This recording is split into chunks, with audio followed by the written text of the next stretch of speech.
All right, we're going to do a quiz at the end of class today. Before I get started with some example problems and things like that, does anybody have any homework questions you'd like me to go over? Yeah. We'll just go over the spring one. Yeah, for sure.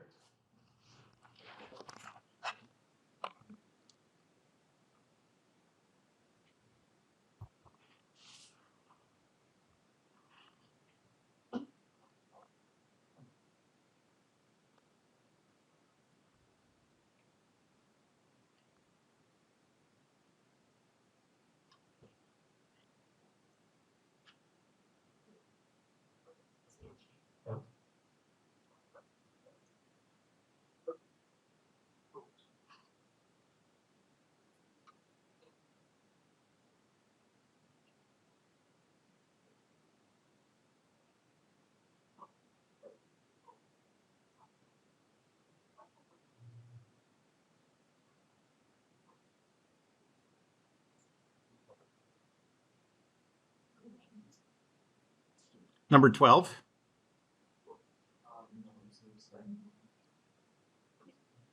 Okay.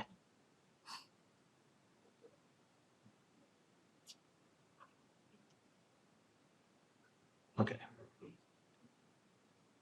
Like 5, 200.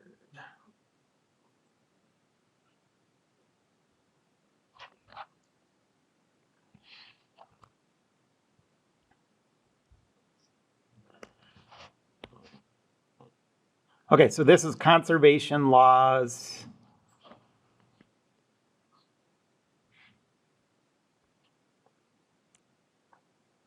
Number 17.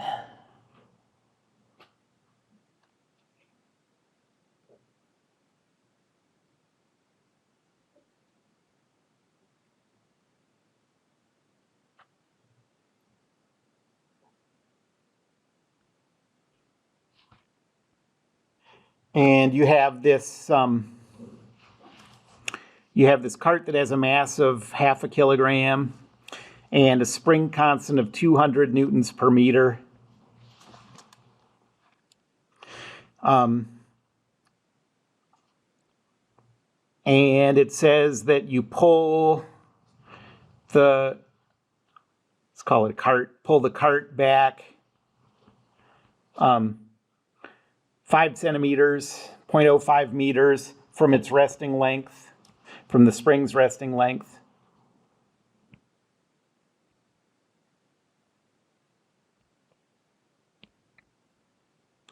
And release it from rest.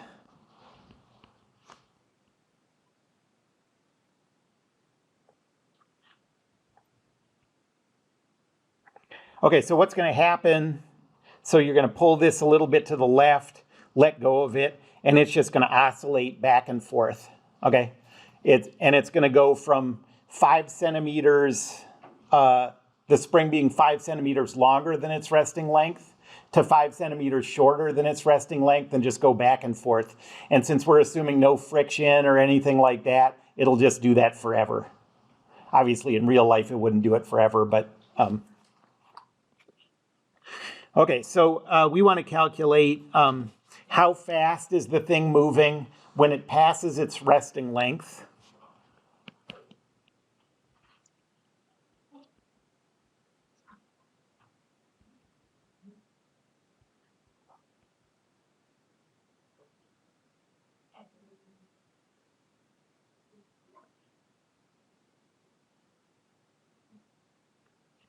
And then second, how fast is it going to be moving when it's deformed 5 centimeters from its resting length? So how fast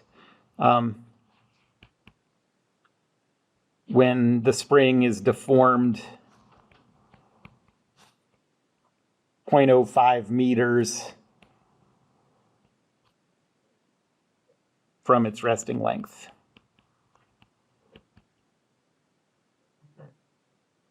Okay, well, this is a conservation of mechanical energy problem. The easiest way to know that is, springs, we've only talked about using conservation of mechanical energy. But it's always a good idea to think about how do we know that we can use conservation of mechanical energy for this. So let's think of all the forces acting on this cart at like a given instant during this motion. There's a weight force. There's a normal force. And then there's a spring force. This weight force is conservative, so we can use that. We know gravitational potential energy. This normal force is non-conservative, but the work is equal to 0. So even though that's non-conservative, we can still use that. And this spring force is conservative. We have a potential energy for that. So we know we can use this. So let's set up like a table of 2 instants. The first instant is when x is equal to 5 centimeters. And the second instant for part A is going to be, well, what's x when this spring is at its resting length? 0, right. What that x means is how far the spring is from its resting length. So yes, x is equal to 0. And since there's gravity, we know we have to choose a height equals 0. Let's think of height equals 0 at the height that the thing is at. What that means is the potential energy due to gravity is just going to be 0 all the time because it's never going to change heights. So at instant 1, the gravitational potential energy is the mass times 9.81 times the height of 0. So this is 0. The spring potential energy is 1/2 times the spring constant of 200 times x squared, so that's 0.05 squared. And so that is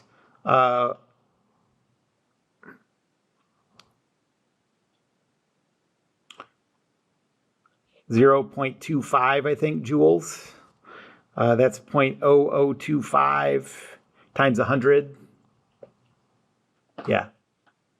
So I think that should be 0.25. And then the kinetic energy is 1/2 times the mass times the speed squared. What's the cart's speed at instant 1? It's released from rest. So when we release it, the speed is 0. Okay? So the kinetic energy is 0.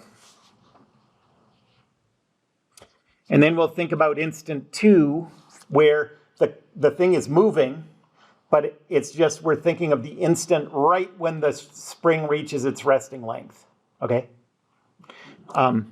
So gravitational potential energy, since the height is 0, this is still equal to 0.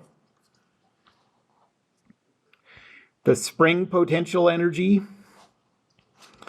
is 1/2 times the spring stiffness times x squared, but x here is equal to 0.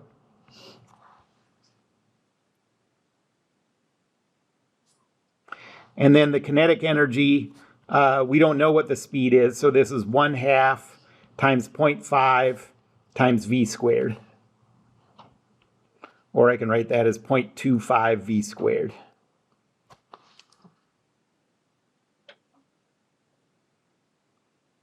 Now conservation of mechanical energy says 0 plus 0.25 plus 0 is equal to 0 plus 0 plus 0.25 v squared.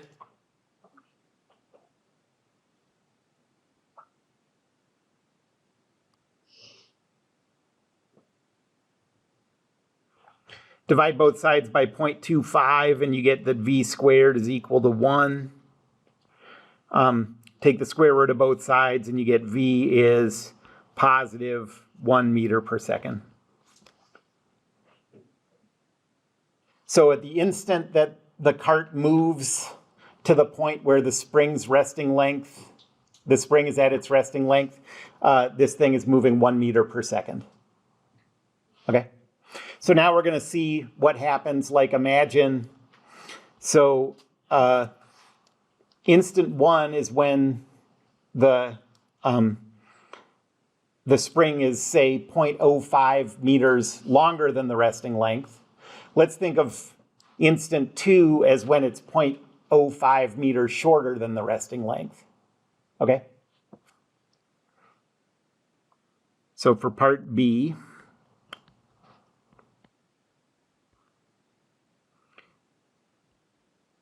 instant 1 can still be when x is equal to 0.05. Instant 2, x would also be 0.05.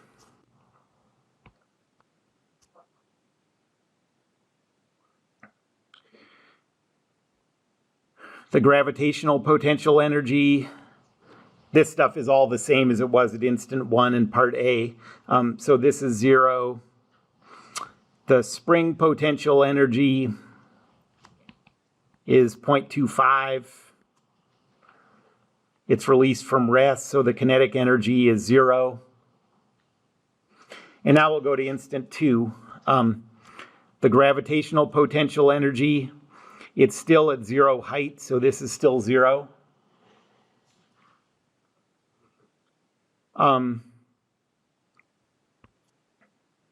spring potential energy is 1/2 times the spring stiffness times 0.05 squared. And so that comes out to be 0.25. And then the kinetic energy, we're trying to figure out the speed. So this is 1/2 times the mass times v squared.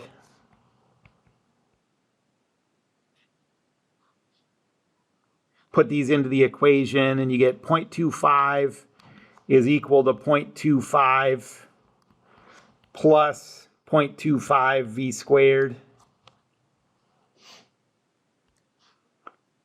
Subtract 0.25 from both sides and you get rid of those. And so you get that 0.25 v squared is equal to 0, or in other words, v is equal to 0. So what's happening is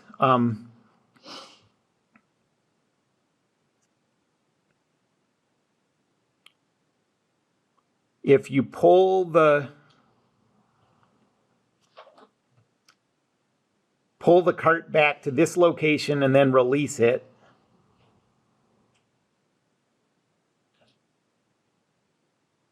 it's going to just oscillate back and forth like this. It's always going to be going fastest when it passes that middle location. That's when it's going to be going, for this example, 1 meter per second. And it's going to be instantaneously, just at one instant, it's going to be at rest every time it's 5 centimeters longer than the resting length or 5 centimeters shorter than the resting length. Okay? Anybody have any questions about that?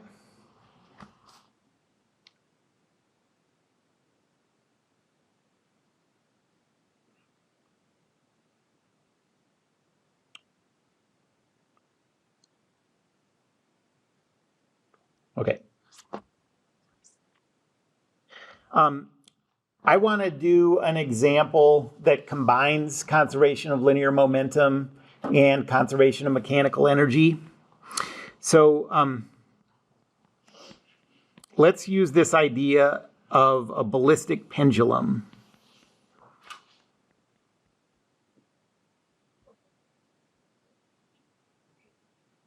Okay, so if you want to figure out how fast, like, a gun shoots a bullet, now it's pretty easy to do with just high-speed video. You can see how far the bullet travels over some tiny amount of time. But before there was high-speed video, was there any way to figure out how fast it was moving? And the answer is, you use this idea where you have an object like a block of wood or something with a known mass. So let's say this has a mass of 0.5 kilogram. Okay. And you shoot the bullet at the mass.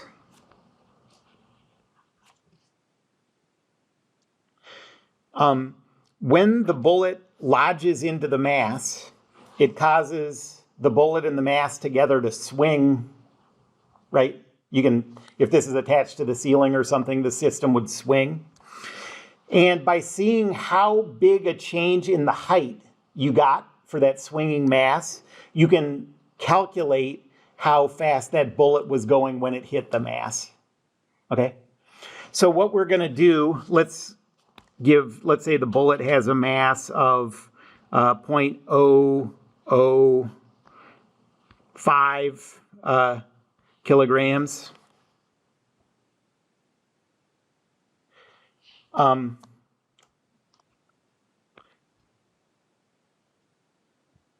We are going to, okay, so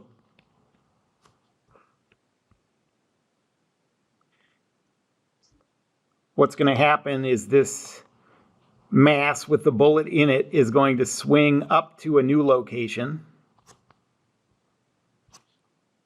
Okay. There's going to be a change in height due to that swinging.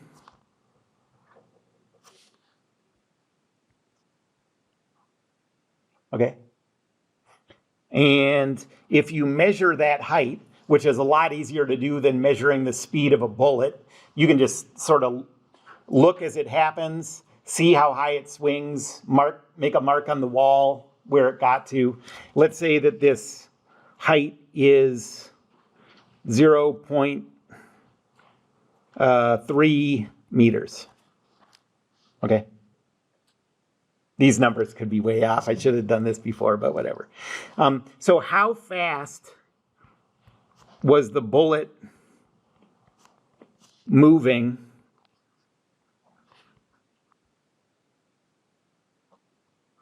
when it hit the block?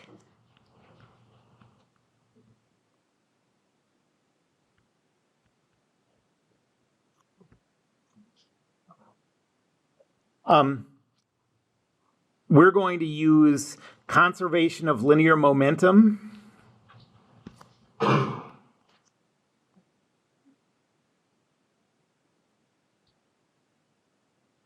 Just for the collision.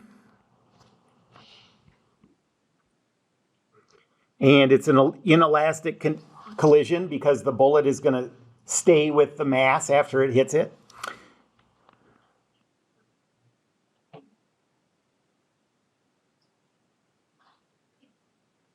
And we're going to use conservation of mechanical energy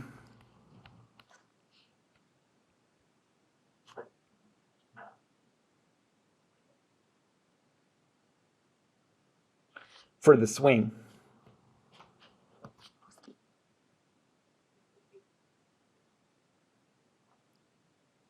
Okay, so first, let's do the collision.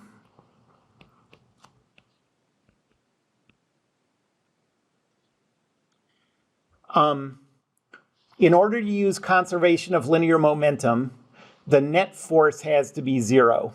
If we take a side view of this problem, the net force isn't zero because there's a weight force on the bullet.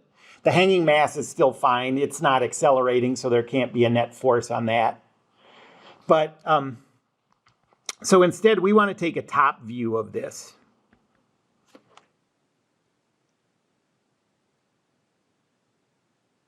And we have the bullet coming in here at a speed we don't know. I'm just going to call it V. The hanging mass is at rest at that instant.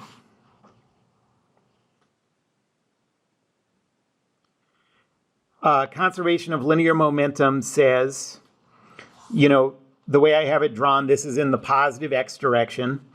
So the momentum for the bullet is 0.005 times v in the positive x direction, 0.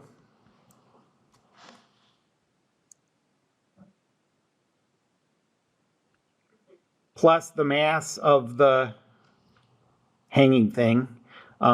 That's at 0 meters per second, so just multiplied by 0, 0. And that is equal to, since this is an inelastic collision, it's equal to the total mass, 0.505 times the velocity vector after the collision.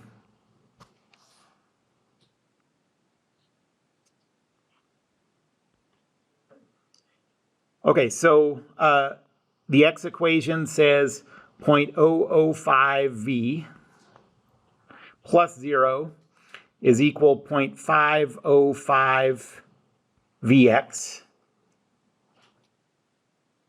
Okay, so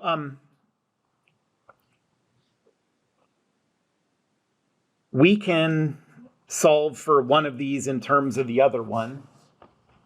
Basically, what we're calculating here is how fast the mass is going after the collision compared to how fast the bullet was going.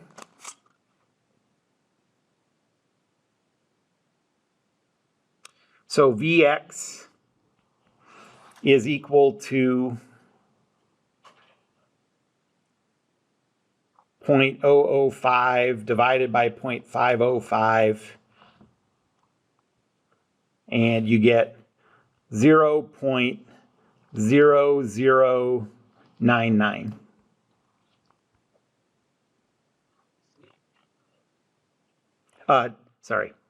Times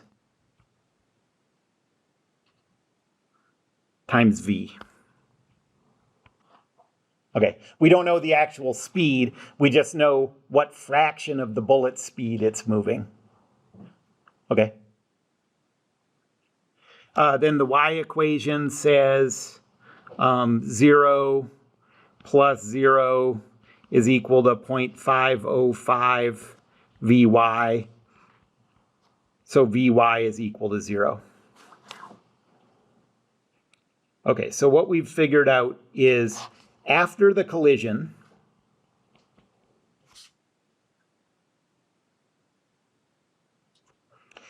the velocity vector is 0.0099 times the speed of the bullet.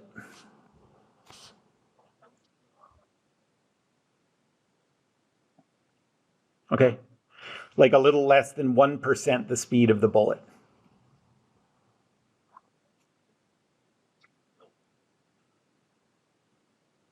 Any questions about the conservation of linear momentum part? Okay, so now what we know is that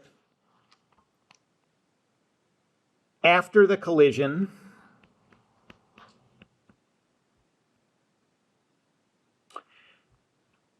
the block and the bullet together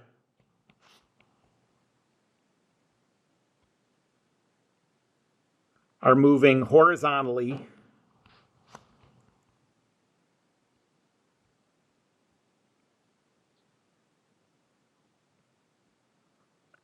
at 0.0099 times the speed of the bullet. And now we'll go to the swing part.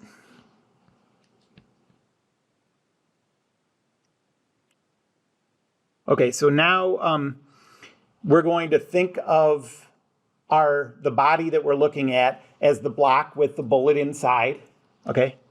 And what forces are acting on this system as it swings? Gravity, yep. And that's fine for using conservation of mechanical energy because that's a conservative force and we have potential energy. And there's one other force. Yep, the cable force, exactly. That's not a conservative force, but it's a centripetal force in a circular motion. You see that block is going to be swinging in a circle around its connection point, and that cable tension is right toward the center of that circle. So this is non-conservative, but the work is equal to 0. So we can use conservation of mechanical energy.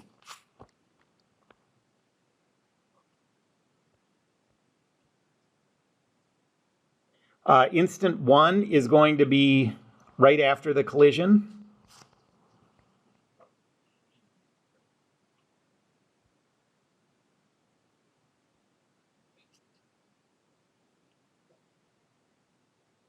Instant 2 is going to be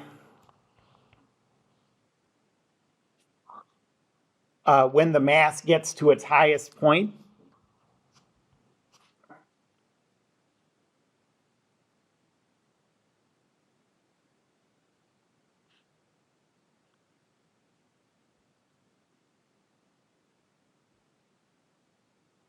Okay, so at instant 1, well, we have to choose a height equals 0.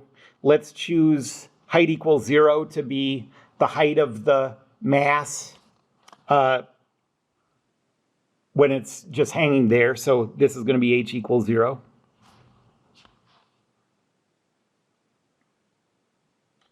The gravitational potential energy then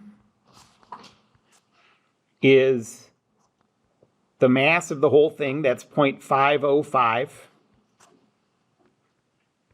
times 9.81 times a height of 0, and so the gravitational potential energy is 0. Okay? And the kinetic energy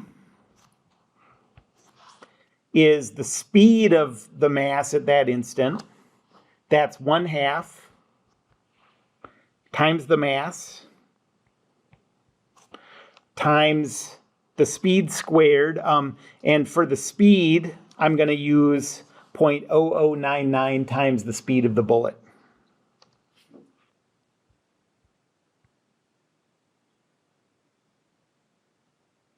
And we're going to square all of that.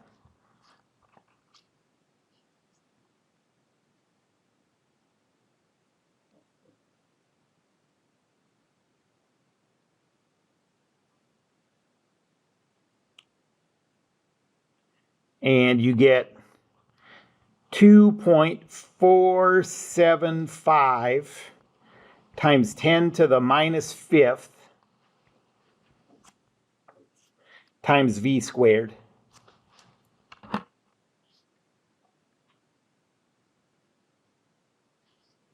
Now at instant 2, the gravitational potential energy is 0.505 times 9.81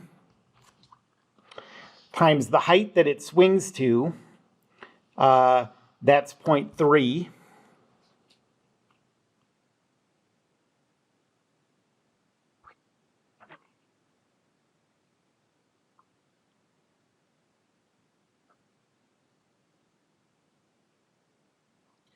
And you get a gravitational potential energy of 1.486. That's in joules. And now the kinetic energy, that's 1/2 times the mass.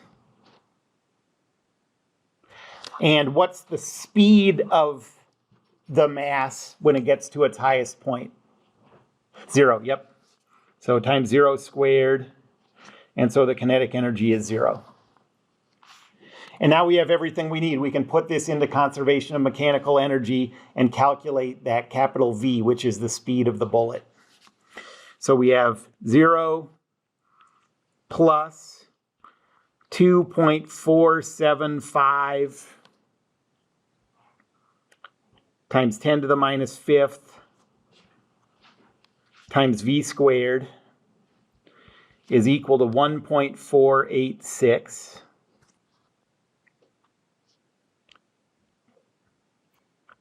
And so V squared is equal to 1.486 divided by 2.475 times 10 to the minus fifth. And you get 60,043.1. Now take the square root of both sides.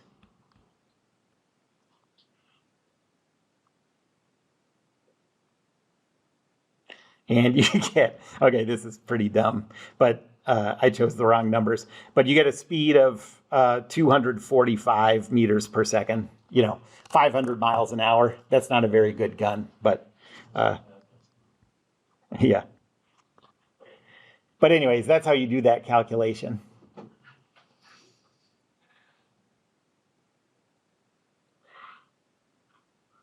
Anybody have any questions about that?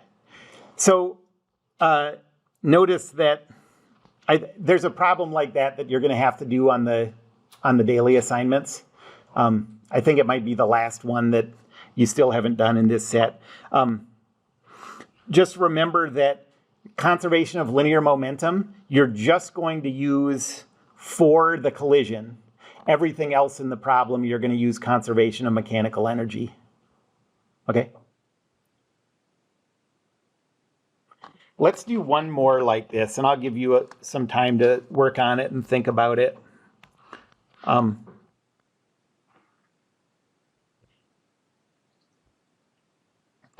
Let's say we have a hill and at the bottom of the hill you have this rolling thing with a mass of 0.5 kilograms. And at the top of the hill, at rest, you have a mass of 1 kilogram. And let's say that this 1 kilogram cart is going to roll down the hill. These two are going to latch together, okay? So the 1 kilogram starts from rest, rolls down the hill,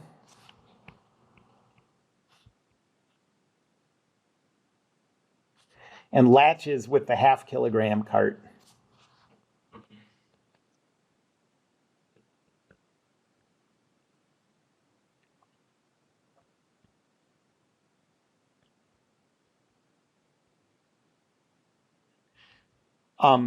And the question is, how far up the other hill are these pair of carts going to roll?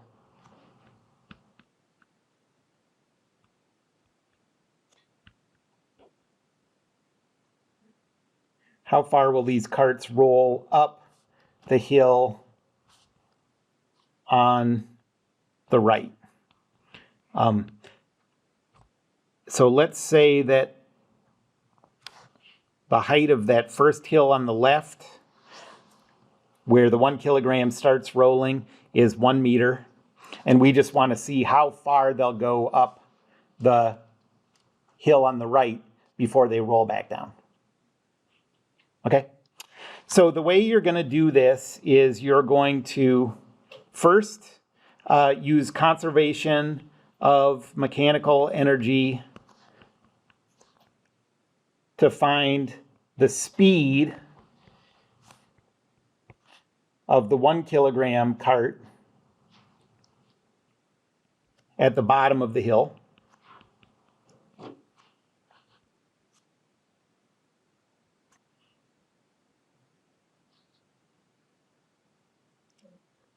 Second, you'll use conservation of linear momentum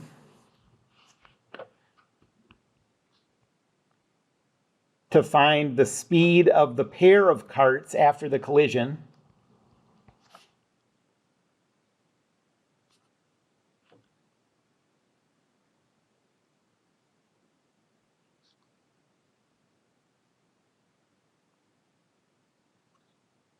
And then the third and last step is you'll use conservation of mechanical energy again to find the height that they roll up the hill. Anybody have any questions about how this is going to proceed? Okay. Well, let's just go step by step through this. So, I mean, if you get finished and you want to keep going, feel free. But I'm going to give you a couple minutes just to figure out the speed of the 1 kilogram cart when it gets to the bottom of that hill. Okay, that's the first thing you have to do. Feel free to ask me questions if you get stuck or talk to each other about it, but just see if you can get through that. So the last step, now we're going to use conservation of mechanical energy again.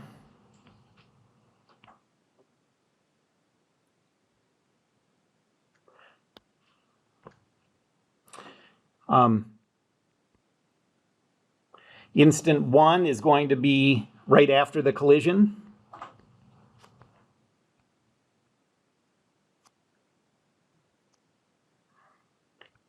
Instant 2 is going to be when it reaches its highest point up that hill.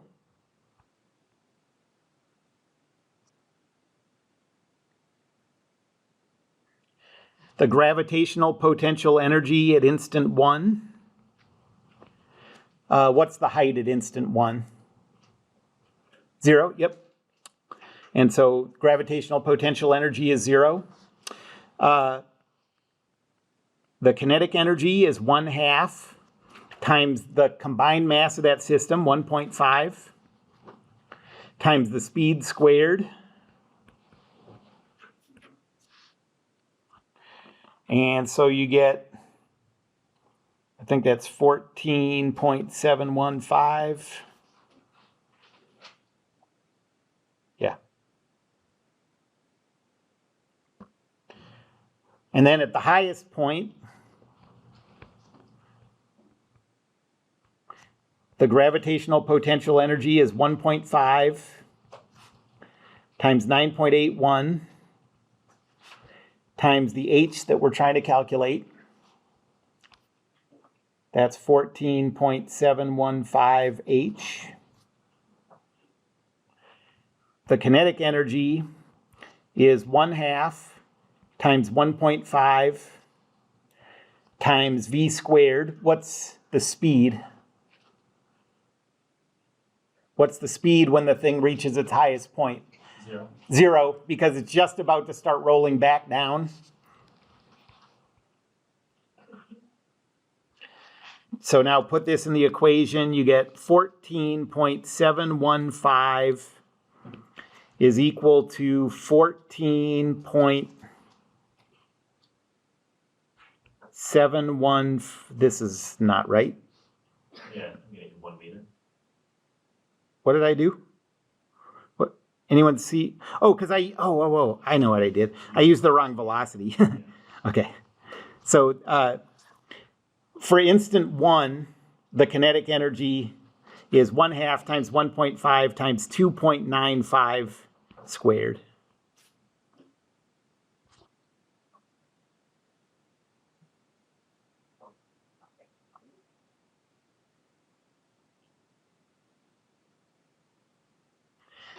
So this is 6.53.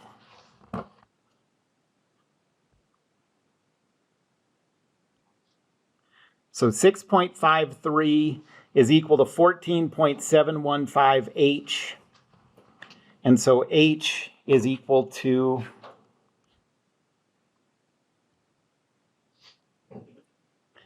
0.44 meters.